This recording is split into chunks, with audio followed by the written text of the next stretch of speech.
हम लोग NCERT biology class 12th का एनसीईआरटी बायोलॉजी स्टैंडर्ड 12th का ये NCERT one linear objective series है। इससे आपको ऑब्जेक्टिव को सॉल्व करने में ऑब्जेक्टिव सीरीज है। इससे NCERT one linear objective series है। ये आपको ऑब्जेक्टिव को सॉल्व करने में काफ़ी मदद मिलेगी। तो हम लोग आज के इस एपिसोड में, इस वीडियो में, इस सेशन में हम लोग पोलन ग्रेन्स के अबाउट बात करेंगे। हम लोग किसके अबाउट बात करेंगे? पोलन ग्रेन्स के अबाउट बात करेंगे। पोलन ग्रेन्स के बारे में हम लोग चर्चा कर चुके हैं। उसका वीडियो, ये पोलन ग्रेन्स का बनता कहाँ से है, क्या उसकी प्रोसेस है, इस सब से रिलेटेड हम बहुत सारे वीडियो बना चुके हैं। डिस्क्रिप्शन में मैं उसका लिंक दे दूँगा, आप उसको देख सकते हैं। और स्टूडेंट्स, हमारे इस वीडियो के लास्ट में मैं एनसीईआरटी का विभिन्न प्रकार का फिगर जो इस पोलन ग्रेन्स से रिलेटेड होते हैं, वो फिगर को उस पर ऐड कर देता हूँ, ताकि आपको इस थ्योरी के कंप्लीट होने के बाद, ये ऑब्जेक्टिव सीरीज कंप्लीट होने के बाद, ये डिस्कस खत्म होने के बाद आप अगर उस फिगर को देख लेते हैं तो आपके माइंड में पूरा मैप तैयार हो जाएगा पोलन ग्रेन्स विथ डायग्राम का। उसके बाद अगर आप एनसीईआरटी को ओपन करते हैं तो नो डाउट आपके माइंड में पूरा कंसेप्ट आ जाएगा। फिर अगर कहीं दिक्कत है तो फिर आप हमारा चैनल खोलिए और इस चैनल वीडियो को आप फिर से रिकैप देख लीजिए, तो कोई समस्या ही नहीं रहेगी। तो आज हम लोग पोलन ग्रेन्स के बारे में बात कर रहे हैं। पोलन ग्रेन्स, एक लाइन में सबसे पहला बात हम लोग जानेंगे कि पोलन ग्रेन्स रिप्रेजेंट्स करता है male gametophyte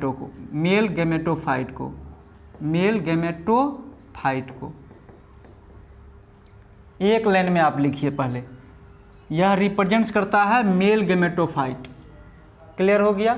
pollen grains male gametophyte को रिप्रेजेंट्स करता है। दूसरा जो इम्पोर्टेंट लाइन है हमारा, दूसरा इम्पोर्टेंट लाइन क्या है कि यह जो है स्फेरिकल होता है। क्या होता है? स्फेरिकल होता है। मेजरिंग अबाउट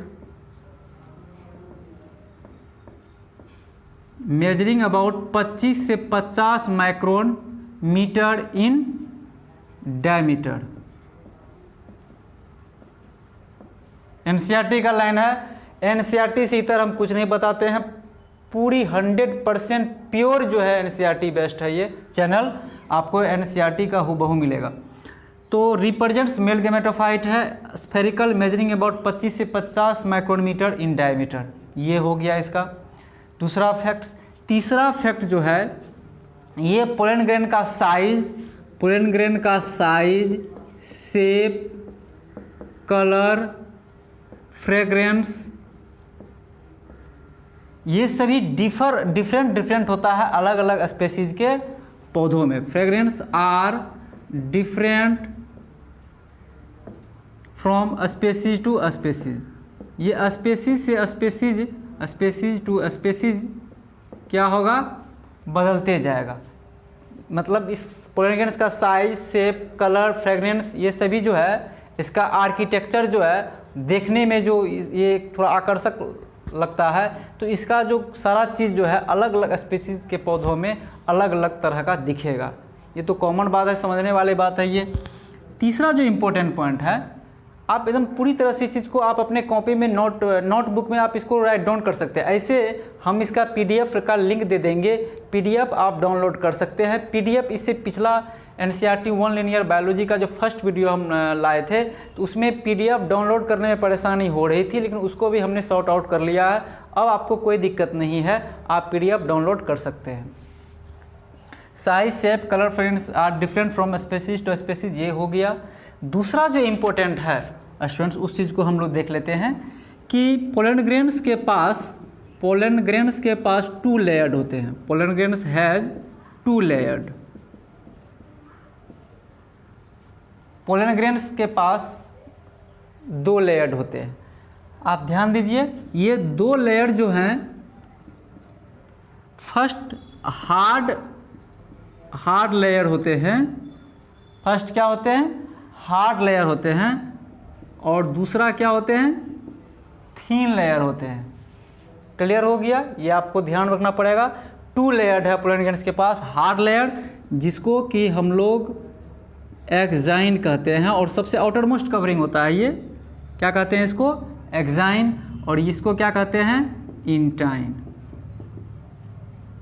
क्या कहते हैं इसको, इंटाइन। फर्स्ट लेयर जो होगा आउटर मोस्ट कवरिंग होगा, हार्ड होगा, इसको हम लोग एक्साइन कहेंगे। सेकेंड मोस्ट जो हम कवरिंग होगा वह थीन होगा, कंटिन्यूअस होगा, थीन होगा एंड कंटिन्यूअस होगा, कंटिन्यूअस होगा and irregularly spaced and irregularly spaced nucleus होगा। फिर से हम बता रहे हैं, polarity grains has 2 layered. First layer is hard layer जिसको कि हम लोग एक्साइन कहेंगे क्योंकि ये सबसे आउटर मोस्ट कवरिंग होता है, इसको एक्साइन कहेंगे। सेकेंड इज थीन लेयर जिसको कि हम लोग इंटाइन कहेंगे क्योंकि ये एक्साइन के बाद अंदर से आता है, तो सेकेंड लेयर है। ये कंटिन्यूअस होगा, इरेगुलर सेपेट जो है इसके पास न्यूक्लियस होंगे। क्लियर हो गया। नेक्स्ट जो है ध्यान देने वाली बात है यह कि ये जो एक्साइन है, ये जो एक्साइन है ये मेड अप ऑफ एस्पोरोपोलेनिन,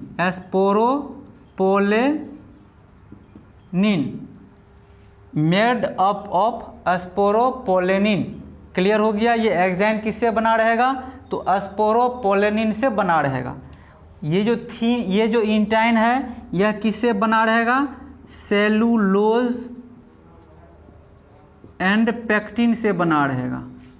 किससे बना रहेगा, cellulose and pectin. Pectin cut गया है, हम यहाँ लिख देते हैं सेलुलोज एंड पेक्टिन। पेक्टिन फिर कट रहा है, यहाँ पे हम लिख देते हैं इसको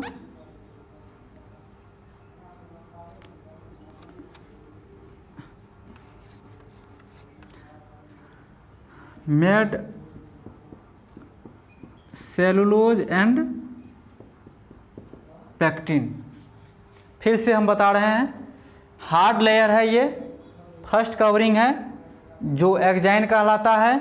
यह स्पोरोपोलेनिन से बने होते हैं, एस्पोरोपोलेनिन से बने होते हैं। हमारा थीन and continuous layer which have irregularly separate nucleus है जिसको कि हम लोग इंटाइन कहते हैं।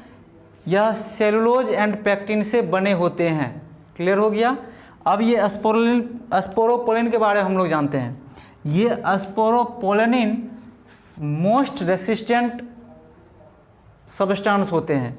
क्या है ये एस्पोरोपोलेनिन, मोस्ट रेसिस्टेंट सब्सटेंस है,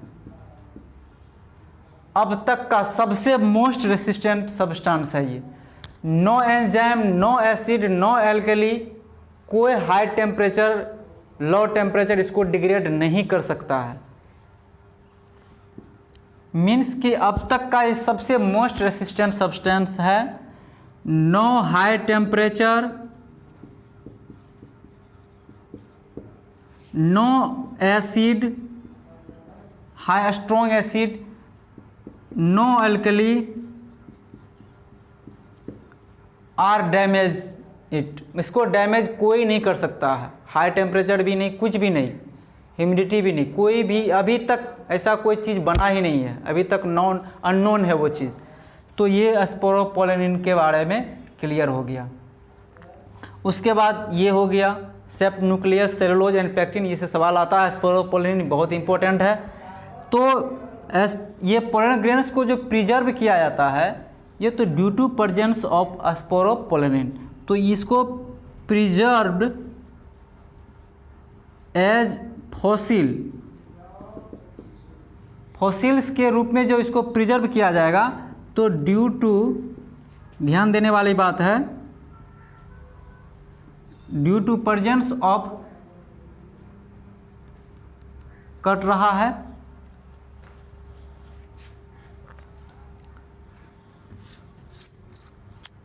यहाँ पे हम लिख रहे हैं। तो अगर इसको प्रिजर्व्ड किया जाएगा, अगर इसको प्रिजर्व्ड किया जाएगा एज फॉसिल्स, तो due to presence of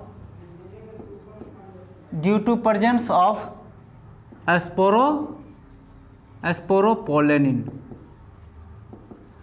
means कि स्पोरोपोलेनिन डिग्रेड होने वाला चीज़ नहीं है, इसीलिए आसानी से इसको प्रिजर्व किया जा सकता है।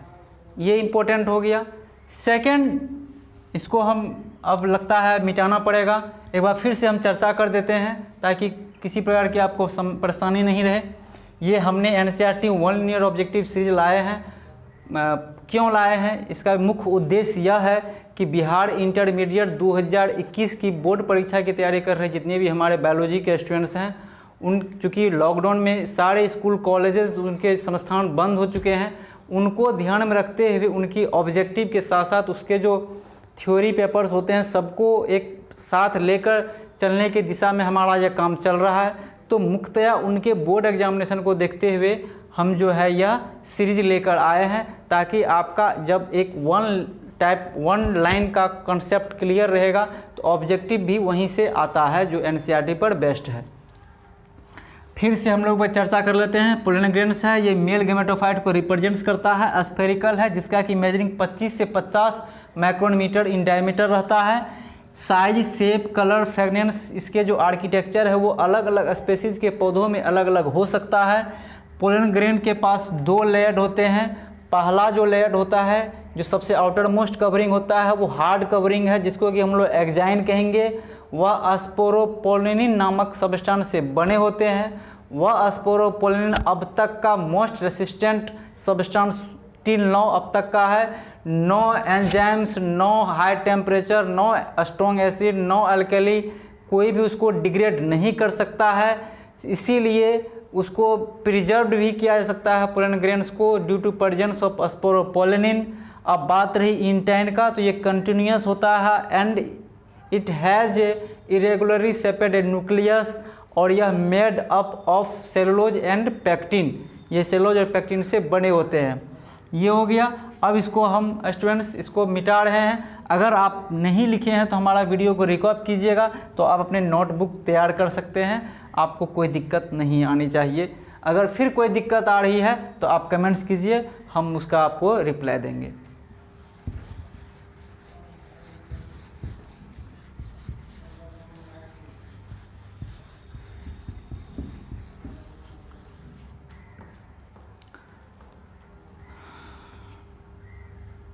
अगर पोलन ग्रेन्स हमारा मैच्योर हो जाता है, अगर हमारा पोलन ग्रेन्स मैच्योर हो जाता है तो it has 2 sailed, it has 2 sailed. कौन कौन सब? एक आएगा वेजिटेटिव सेल, एक क्या आएगा? वेजिटेटिव सेल, और दूसरा आएगा जेनरेटिव सेल।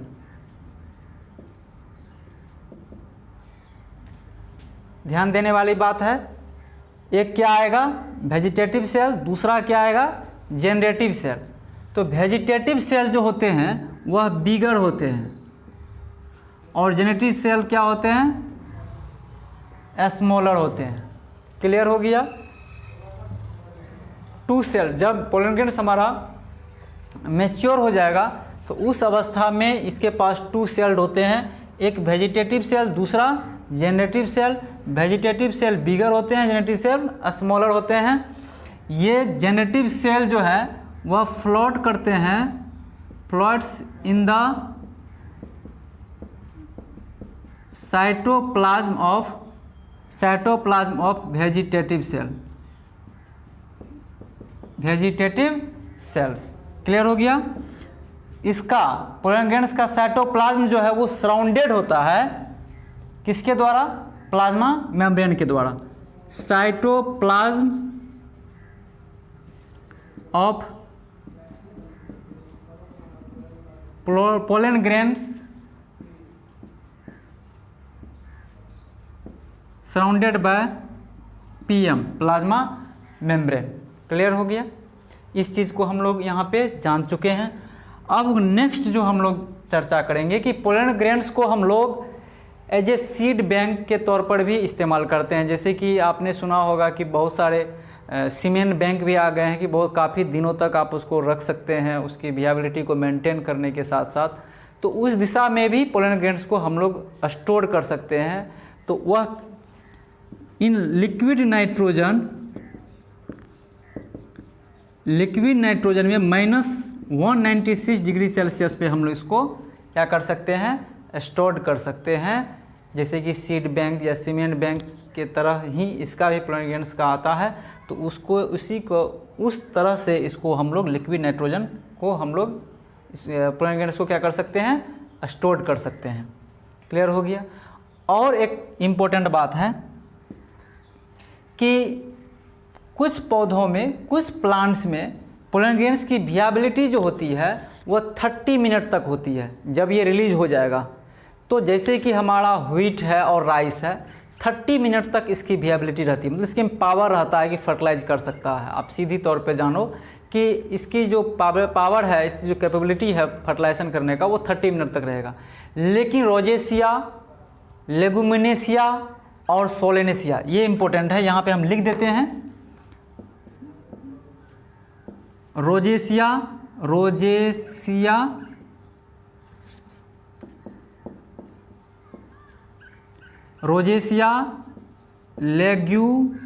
लेग्यूमिनोसिया और सोलेनेसिया, ये 3 ऐसे फैमिलीज हैं जिसके पोलन ग्रेन्स की जो विएबिलिटी है वो 1 मंथ तक रहती है। यानी 1 मंथ तक पोलन ग्रेन्स के पास फर्टिलाइजेशन करने की क्षमता होगी। ये हो गया इम्पोर्टेंट पॉइंट है। दूसरी जो एक इम्पोर्टेंट पॉइंट है कि पोलन ग्रेन्स का आर्किटेक्चर जो है काफ़ी आकर्षक होता है। ये बात तो हम शुरू में ही डिस्कस कर चुके हैं। तो हम जो है आपके लिए आज NCERT 1 लीनियर ऑब्जेक्टिव सीरीज के तहत पोलन ग्रेन्स को हमने टॉपिक को अरेंज किया और उससे रिलेटेड बहुत सारे फैक्ट्स को हमने डिस्कस किया जो आपके बिहार इंटरमीडिएट बोर्ड एग्जामिनेशन 2021 के साथ साथ नीट जैसी प्रतिष्ठित एग्ज़ाम को ध्यान में रखते हुए हमने ये तैयार किया है। हमारा PDF डिस्क्रिप्शन बॉक्स में उसका लिंक मिल जाएगा। आप PDF को डाउनलोड कर सकते हैं और अपनी सुविधा अनुसार उसका उपयोग कर सकते हैं। आपके पास कोई भी क्वेरी हो तो आप कमेंट्स के ज़रिए भेजिए, हम आपके कमेंट्स का इंतज़ार कर रहे हैं और उसका रिप्लाई भी हम देंगे।